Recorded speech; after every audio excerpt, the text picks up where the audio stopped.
자, 하루하루 법이 바뀌고 새롭게 탄생하고 있습니다. 앞으로 또 어떤 법률이 세상으로 나올 준비를 하고 있을까요? 오늘 주제는 뭐죠? 네, 오늘 법태랑 주제는 OTT 등이 아무리 이 세상을 변화시켜도 네. 반드시 지켜야 할 우리들의 과제라고 할 수 있겠죠. 네. 바로 최소한의 생활, 최대한의 교육입니다. 네, 최소한의 생활, 최대한의 교육. 그게 기본 중에 기본이죠. 그게 돼야 사회가 유지되는 거 아니겠습니까? 과연 어떤 분이 이 당연한 기본을 지키기 위해서 노력하고 계실까요? 오늘 입법 고수, 바로 이분입니다.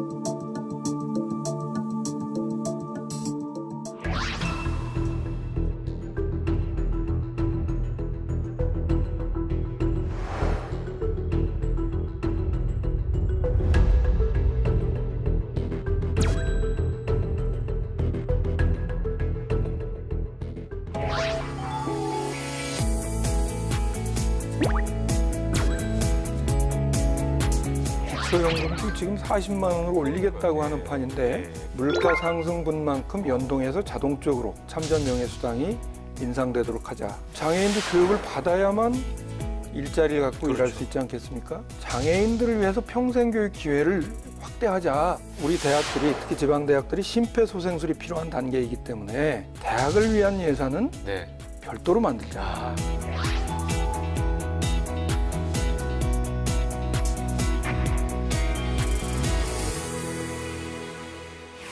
한때 국회 숨은 실력자라고 불리셨다면 지금은 대놓고 실력자십니다. 아이들의 교육과 미래를 세우는 게 지상 최대 목표라는 분, 유기용 의원께서 함께하겠습니다. 어서 오십시오. 네, 안녕하세요. 반갑습니다. 네, 반갑습니다. 안녕하세요. 네.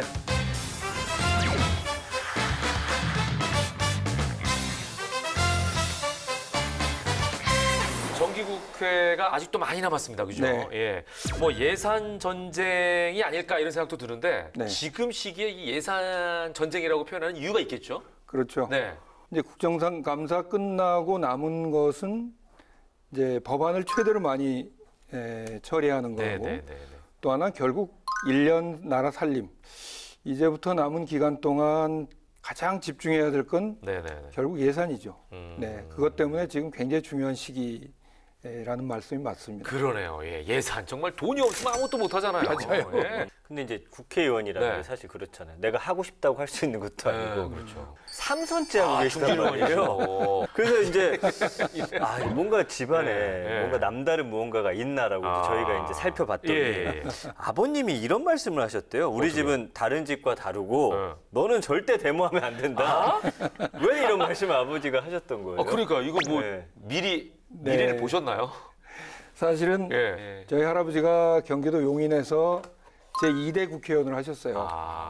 그러다가 6.25 때 납북을 당하셨는데 뭐 정부에서 공식적으로 납북자로 인정도 받았고 북한에 살아 계시다가 86년에 돌아가셨는데 근데 아마 저 태어나기도 전일지 모르겠는데 한번 일본을 통해서 편지를 보내셨대요. 가족들이 얼마나 겁이 났겠어요. 그래서 종로경찰서에 갔다가 이제 신고한 거죠. 북한에 계신 할아버지가 이렇게 편지를 보냈다. 그 이후에 저희 집안이 완전히 요시찰이 됐습니다. 저는 사실 그 사정을 잘 모르고 있었는데 서울대학교 입학하자마자 저희 아버님하고 작은아버지들이 저를 이렇게 앉혀놓고 너는 절대로 데모하면 안 된다. 그래요. 이유가 있네요. 우리 집은 다른 집하고 다르다. 뭐 저는 사실 그렇게 하려고 했는데 5.18 광주에서 우리나라 군인들이 양민을 학살하는 그런 사건들이 발생했습니다. 제가 도저히 이런 상황에서 현실을 외면할 수는 없겠다 싶어서 해서 운동을 81년 3월 달에 광주 학살 진상 규명하라는 요구로 이제 시위를 했죠. 혹시 그게 정치를 해야겠다라는 어떤 계기가 됐나요? 한 계기가 결심의 됐죠. 계기? 뭐 그때 바로는 아닌데 97년에 김대중 대통령이 이제 대통령 당선되시고 나서 2000년에 제가 청와대로 스카우트 됐어요. 그때 시민사회 비서실이라는 게 예. 만들어졌거든. 그래서 거기서 활동하다가 사실은 제안은 문제 제기 집단이잖아요. 예. 실제로 세상을 바꾸려면 문제를 제기하는 것만 가지고는 부족하다.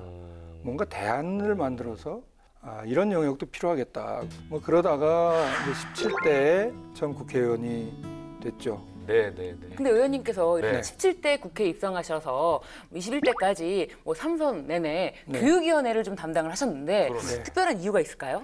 제 지역구가 이제 관악구거든요. 네. 관악은 서민들이 많이 사는 지역이기도 하고 또 제 모교인 서울대가 있는 지역이기도 네, 네. 하고 설문조사를 했습니다. 지금 뭐가 제일 중요하고 뭐가 제일 필요하다고 생각하냐고 했더니 1번이 교육이고 2번이 교통이었어요. 그래서 그때 제가 공약을 했습니다. 제가 국회의원 당선되면 국회 교육위에 가서 관악을 교육특구로 만들겠다. 그래서 서울대와 함께 우리 관악구의 교육 여건을 많이 개선하고 네, 네. 또 지금은 서울대와 손잡고 관악구에 한국판 실리콘밸리라고 할 수 있는 네, 네. 벤처밸리도 예. 지금 같이 준비하고 그 있고. 남부순환로 이렇게 가다 네. 보면 있는 거 얘기하시는 맞습니다. 거죠? 예, 저 맞습니다. 그거 촬영 갔었거든요. 네. 예. 그래서 이제 교육에 특별히 신경을 네. 더 많이 쓰시고 그러다 보니까 21대 국회 와서는 바로 교육위원회의 위원장이 되셨고 또 후반기 때도 교육위원회 위원장을 하시는 거잖아요. 네, 네. 이렇게 두 번 하는 거는 이례적인 그래서 거 제가 아닌가요? 한번 예. 찾아봤어요. 예. 쭉 찾아봤더니 1950년대 딱 한 분이 김범린 의원이라는 분이 같은 국회의원 임기 내에 교육위원장을 2번 하신 적이 있더라고요. 예. 국회의원들이 사실 2년마다 상임위를 바꿀 수 네, 있거든요. 네, 네. 저는 해보니까 한 무릎 하는 것도 좋은 것 같아요. 네, 네. 전문성이 생깁니다. 그렇죠. 예. 교육부 관료들이 저한테 와서 거짓말을 못해요. 그렇죠. 쭉 하셨으니까. 네. 그 우리 아이들의 교육이 네, 네. 의원님의 지상 목표라는 네. 말씀을 이제 자주 하신 걸로 아는데 이 지상 최대 목표를 향해서 어떻게 좀 성큼성큼 잘 나아가고 계십니까? 뭐 사실은 좀 심각한 위기의식도 느껴요. 2016년 다보스 포럼에서요. 네네. 일자리의 미래라는 보고서를 냈는데 사실은 좀 충격적이에요. 지금 초등학교 다니는 애들이 나중에 일자리를 구할 때쯤 되면 일자리의 65%가 지금은 존재하지 않는 그런 일자리로 변화될 것이다. 예. 그러니까 새로운 일자리라는 거죠. 그렇죠. 예. 그만큼 사회가 급격하게 바뀐다는 거죠. 이제 AI한테 딥러닝을 시키면요. 유치원부터 대학원까지의 모든 교육 과정을 14분 만에 AI가 학습할 수 있다는 거예요. 14분. 그러니까 이제 그런 외우는 교육, 또 사지선다형 교육, 네. 주입식 교육 이걸 바꿔야 된다고 생각하고 네네. 중요한 계기가 2025년에 고교 학점제 전면 실시. 자기가 원하는 과목, 좋아하는 과목을 선택해서 대학처럼. 듣는. 그렇죠. 예. 대입 제도를 바꾸지 않으면 교육 과정이 바뀌지 않는. 그러네요. 네, 의원님께서 이렇게 미래 인재 양성에 대해서 큰 포부를 갖고 계신 네. 반면에 또 하나 1호 법안으로 전두환 재산 네. 추징 3법 네. 이것에 대해서도 굉장히 이렇게 밀고 계시는데 그렇습니다. 지금 21대 국회의원 중에 5.18 국가유공자가 저와 우리 같은 민주당의 서른 의원님 두 분이 네네. 5.18 유공자예요. 그래서 저는 5.18 문제에 대해서는 책임 의식이 좀 있습니다. 제가 19대 때도 전두환 추징법을 발의해서 그때 통과가 돼서 네네. 일부 추징을 했어요. 네네. 근데 문제가 되는 게 은닉 재산이 있는 걸로 추정이 됩니다. 그래서 제가 형법, 형사소송법 그리고 공무원 범죄 몰수특례법이라는 3법을 발의했는데 형법은 사후에도 은닉 재산이 발견되면 몰수한다. 몰수할 수 있게 하고 형사소송법은 상속된 재산도 몰수할 수 있게 하는 거. 공무원 범죄 몰수특례법은 네. 제3자에게 양도한 법. 사실은 사망 전에 이 법이 통과됐으면 아무 문제가 없어요. 근데 문제는 통과되더라도 소급이잖아요. 그렇죠. 이제 예. 소급 문제 때문에 그런데 예. 그것 때문에 사실 아직 법사위에서 논의 중인데 네네. 소급했던 전례가 있습니다. 맞습니다. 제가 17대 국회 때도 친일 반민족 행위자 그 재산 몰수에 관한 법을 발의했었는데 반인도적 범죄자로부터의 재산 환수기 때문에 저는 역사적 정당성을 충분히 가질 수 있다 이렇게 그렇게 생각합니다. 네.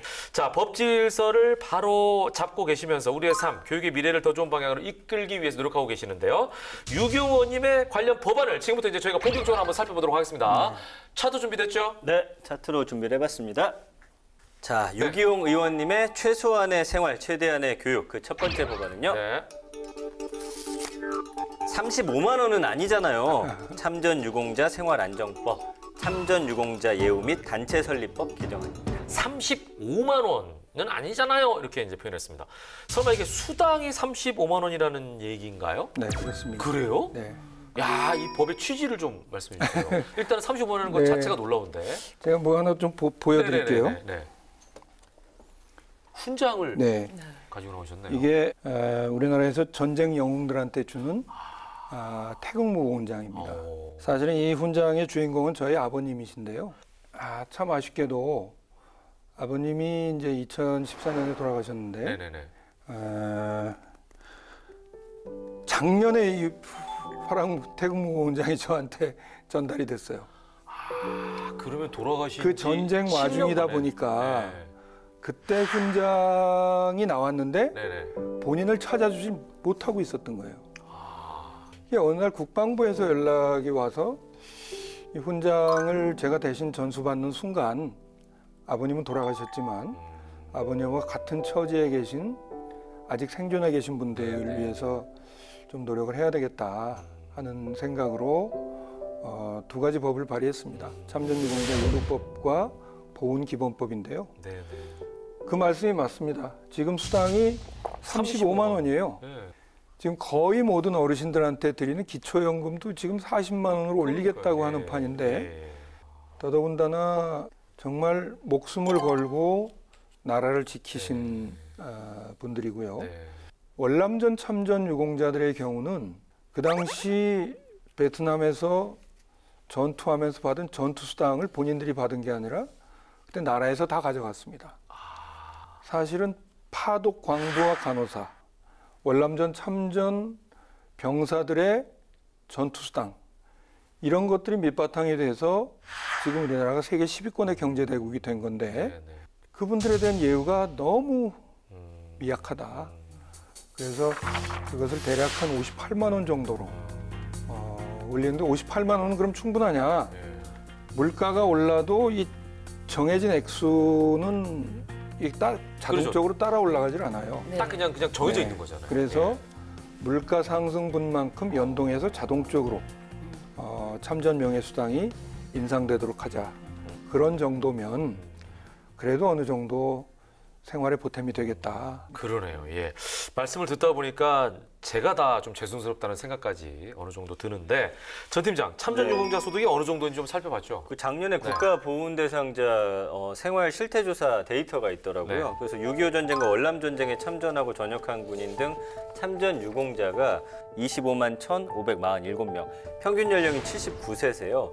이분들의 연간 개인 소득을 보니까 2,149만 원인데 보훈 대상자 전체 평균 소득이 2,928만 원이니까 다른 보훈 대상자 비교해서 지금 가장 낮은 상황이라고 합니다. 그러네요. 도움이 근데 더 많이 필요하신 분들. 그러네요. 근데 결국 그건 이제 개인 소득인 거잖아요. 그렇죠. 근데 예. 명예수당만 따지면 연 한 400만 원 정도밖에 안 된다고 그렇죠. 하니까 뭐 예. 그러니까 이건 뭐 용돈도 안 되는 거죠. 수준도 네. 안 되지 않나. 요즘에 물가가 워낙 높아져가지고 네. 이런 생각이 듭니다. 네. 그리고 또 하나의 내용으로 보면은 참전 유공자 평균 연령이 거의 뭐 80대시다 네. 보니까 아무래도 진료비, 이 병원비 부담도 네. 꽤 되실 것 같은데 이 부분에 대한 지원도 담으셨죠. 네.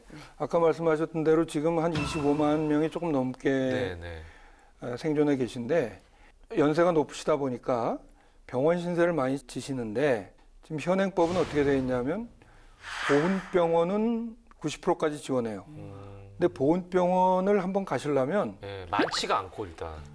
저 서울에서도 아주 외진 동네 보훈병원이 있어서 거기 가시면 또 다 거기를 이용하실 수가 없으니까 각 동네마다 위탁병원이라는 데가 있거든요. 근데 위탁병원은 75세가 돼야만 그 혜택을 받으실 수 있어요. 그리고 위탁병원이 사실은 진료의 수준이 그렇게 썩 높질 않습니다.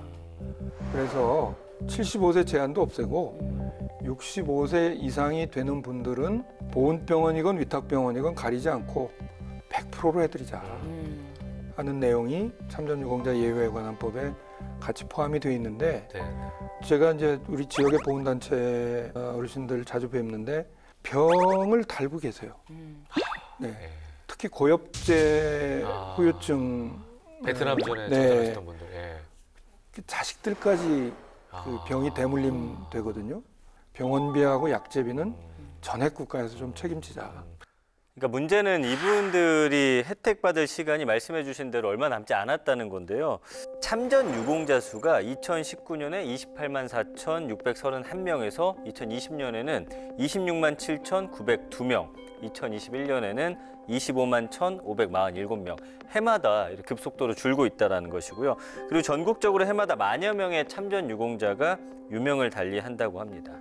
그러니까요. 그냥 우리 마음 같으면 35만 원이 아니라 350만 원이라도 지원해 드려야 되는 게 아닌가 이런 생각을 저도 하는데 마음은 같아요. 문제는 말이죠. 이게 이제 그 모든 게 아까도 예산 네, 얘기했습니다만 네, 돈이 그렇습니다. 이제 문제인 거 아니겠습니까? 네, 네. 근본적인 문제가 역시 재원 때문인가요? 네, 뭐예요? 그렇습니다. 네. 그렇습니다. 욕심 같아서는 좀 더 올려드리고 그러니까, 싶지만 예. 1인 가구 중위소득이 한 30%가 58만 원인데 음, 거기에 따라서 이제 물가 연동하고 기초연금까지 중복 수령 할 수 있게 제도가 바뀌면 네, 네. 이건 뭐 윤석열 대통령 공약이기도 합니다. 네, 네. 중복 수령은 예. 그렇게 되면 그래도 어, 용돈보다는 예. 조금 더 생활에 네. 보탬이 되는 정도가 되지 않을까 네, 네. 이렇게 생각을 합니다. 예. 자, 최저생활 보장이라고 표현을 했지만 최고의 보상이 되는 법안들이 계속 나오고 또 서두를 필요가 있지 않을까 이런 생각을 해봅니다. 자, 계속해서 두 번째 법안으로 넘어가 보죠. 네, 유기용 의원님의 최소한의 생활, 최대한의 교육 그 두 번째 법안은요. 네. 장애인은 보통이 아니잖아요. 장애인 평생교육법입니다. 네. 자, 한두 달 전에 이제 방영이 됐던 우영우라는 드라마가 있습니다. 네, 네. 예, 이 드라마에서 이런 대사가 있어요. 저는 그냥 보통 변호사가 아니니까요. 이렇게 네. 얘기합니다. 아마 그런 의미가 아닐까 싶어요. 어떤 취지를 담은 법안인가요? 장애인들은 이렇게 얘기를 합니다. 장애인들에게 교육권과 이동권은 생명입니다. 왜냐하면 장애인도 교육을 받아야만 일자리를 갖고 그렇죠. 일할 수 있지 않겠습니까? 우영우 변호사가 다른 사람들과 다른 그런 변호사이지만 변호사가 될 수 있었던 건 결국 로스쿨을 가서 그렇죠. 공부할 기회를 가졌기 때문에 변호사가 된 거거든요. 예. 뭐 거기서의 우영우 변호사는 천재니까 서울대 로스쿨 뭐 수석 졸업 합격 이렇게 나오지만 우영우 변호사처럼 모두가 그렇게 천재이진 않지만 그래도 교육을 받으면 일자리를 얻을 수 있는 기회가 주어지기 때문에 네, 네, 네. 그래서 장애인들은 교육권은 생명이다 이렇게 얘기를 하고 그래서 제가 17대 국회 때 법안심사 소위원장으로 통과시켰던 그 장애인 등에 관한 특수교육법은 유아교육부터 대학까지 장애 학생들에게는 무상교육을 실시하는 법안입니다. 정규 학교 교육은 그런데 사실 이제 평생교육 시대잖아요. 네, 네, 네. 그런 점에서 이제 정규 학교 교육에 관한 법은 있으니까 네, 네. 장애인들에게 평생교육도 권리다, 네, 네. 생명이다. 그 뜻을 실현하기 위해서 네. 장애인 평생교육법을 발의했는데 네, 네. 조만간 통과되지 않을까 하는 예. 희망을 가지고 있습니다. 예. 그러니까 이게 꼭 통과돼야 된다라고 느껴지는 게 보니까 2020년 기준으로 등록된 장애인이 총 262만 명인데 네, 네. 장애인 평생교육 참여율이 고작 4%밖에 안 되더라고요. 이건 전체 성인의 평생교육 참여율과 비교해서 약 10배 이상 낮은 수치고요. 중졸 이하 학력자가 무려 55.7%, 그리고 대학 이상 학력자가 14.4%에 불과해서 이분들이 얼마나 교육받기 열악한 환경에 계신 줄 알 수가 네, 있는 그러니까요. 거죠. 이제 분명히 평생교육법이 있고 그 안에 이제 장애인들에 대한 내용도 있는데 그럼에도 불구하고 장애인 평생교육법을 따로 제정하는 거는 그만큼 의미가 있고 또 관심을 갖자 이런 취지이신 것 같아요. 네. 사실은 교육부의 공식 입장은 기존의 평생교육법이 있고 네. 그 안에 장애인 관련 조항이 있으니까 네. 충분하지 그 않냐. 법 내에서 충분하지 않냐 하는데 현실은 그렇지 않습니다. 대부분 비장애인 위주로 될 수밖에 없어요. 동일한 기회를 주면 공정한 건가? 아니죠. 아닙니다. 네. 장애인들을 위해서는 2배, 3배, 10배의 관심을 가져야만 아까 수혜율이 10배 차이가 나거든요. 그렇죠. 지금 말씀하신 것처럼 장애인들의 평생 교육할 권리를 네. 이 법원에서 규정을 하시고 그리고 나서 뭐 국가 또 지자체의 책무라든지 위원회라든지 이런 거를 구성을 통해서 네. 평생 교육 체계를 구축하신 것 같은데 네. 좀 구체적으로 설명을 좀 부탁드릴게요. 장애인들을 위해서 평생 교육 기회를 확대하자라고 네. 하면 여기 반대할 사람은 아무도 없을 거예요. 그렇죠. 예. 근데 이제 실제로 들어가 보면 그럼 누가 어떻게 무슨 돈으로 이제 이 문제가 해결이 돼야 되거든요. 그래서 국가와 광역자치단체, 기초자치단체 각각에 대한 책무를 부여하고 있습니다. 우선 정부 차원에서는 교육부 산하에 장애인 국가평생위원회를 둬서 그 위원회에서 계획을 세우고 광역단체나 기초단체가 잘하고 있는가를 감시, 늘 감독. 모니터링하고 네. 할 수 있도록 하고 광역자치단체에는 장애인 평생교육진흥원이라는 걸 두어서 실제로 장애인들을 위한 평생교육을 계획하고 실시할 수 있도록 하고요. 기초단체에는 장애인 평생교육 학습관을 둬서 실제로 장애인들이 가서 뭐 교양교육도 받을 수 있고 인문학도 배울 수 있지만 가장 중요한 것은 직업교육입니다.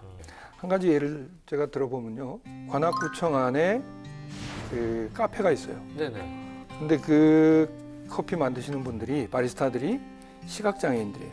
아니 시각장애인들이 어떻게 커피 양을 맞추지? 그러니까 그건 좀 무게로 느낍니다.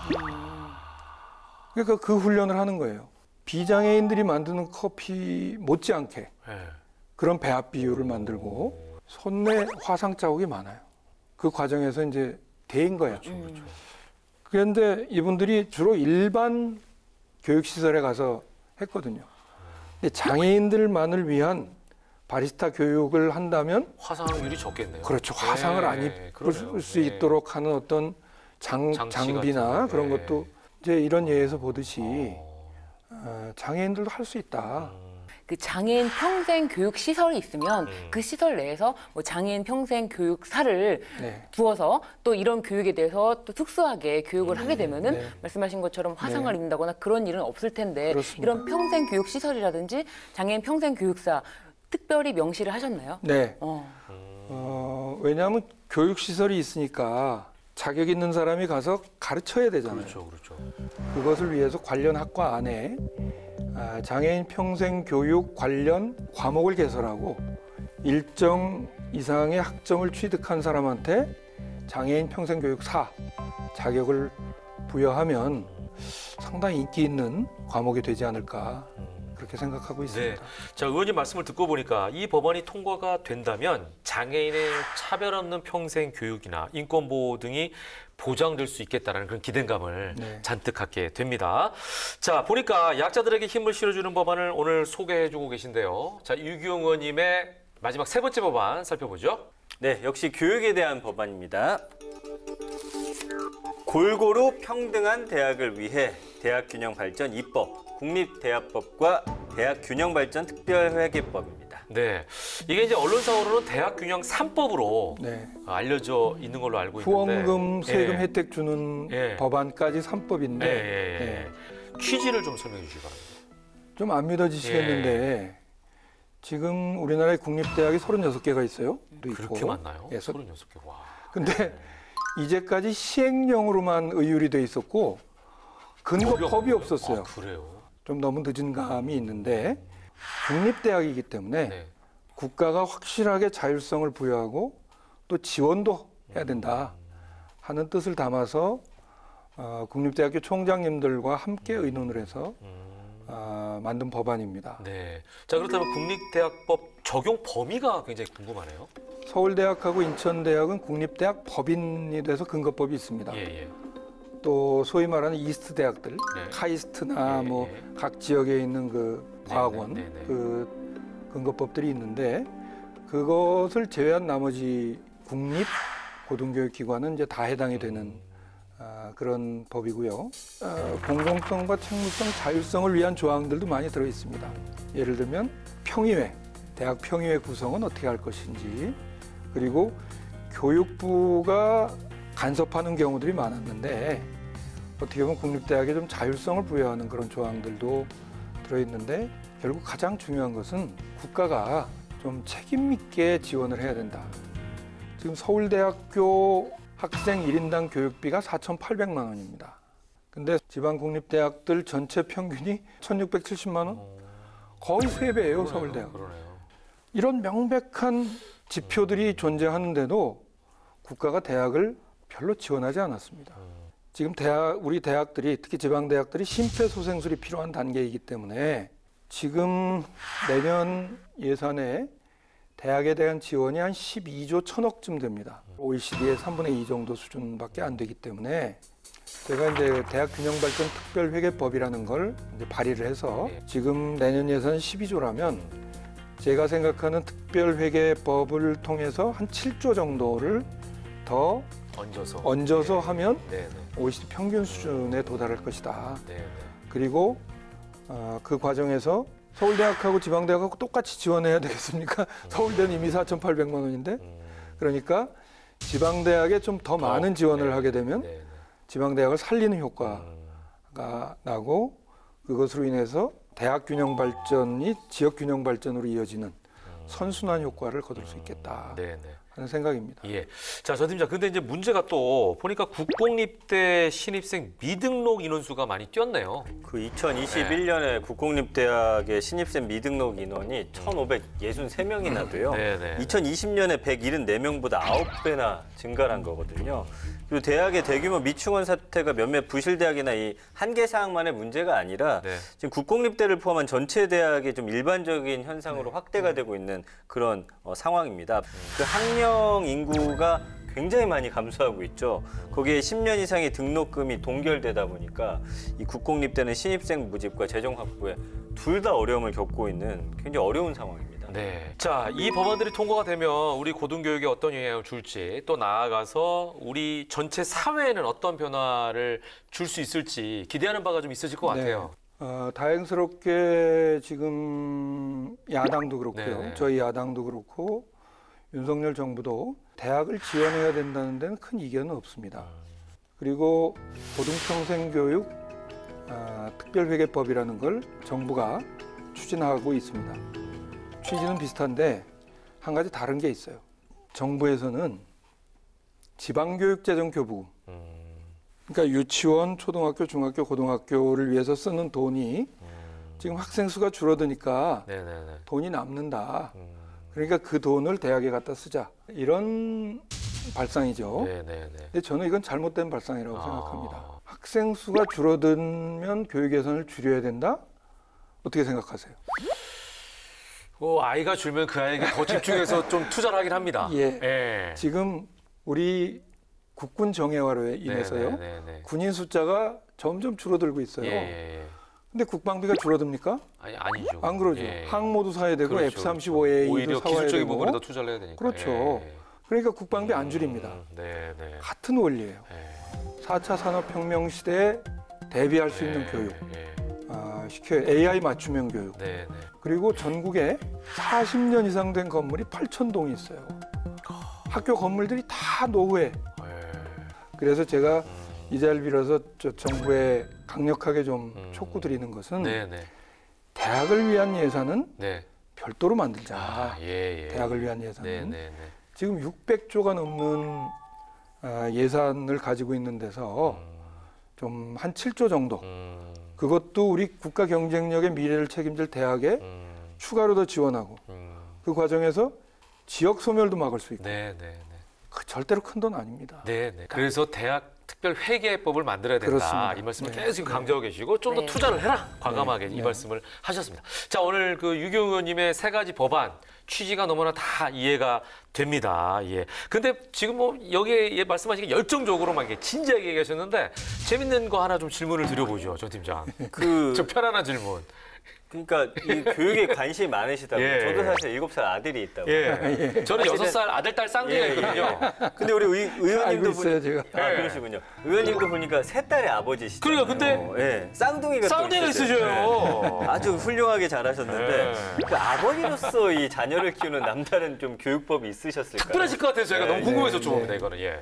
사실은 요새 참 바쁜 철인데 제가 이 프로그램 제안을 받고 진행자가 김현욱 아나운서라는 얘기를 듣고 제가 하겠다고 그랬어요. 아유, 감사합니다. 예. 또 쌍둥이라는 걸 제가 알고 그러니까, 있어요. 예. 감사합니다. 우선 뭐 제가 국회의원 되기 전에는 네네네. 가난하게 살았기 때문에 뭐 학원도 제대로 못 보내고 또 비싼 과외도 제대로 못 시켰죠. 네네네.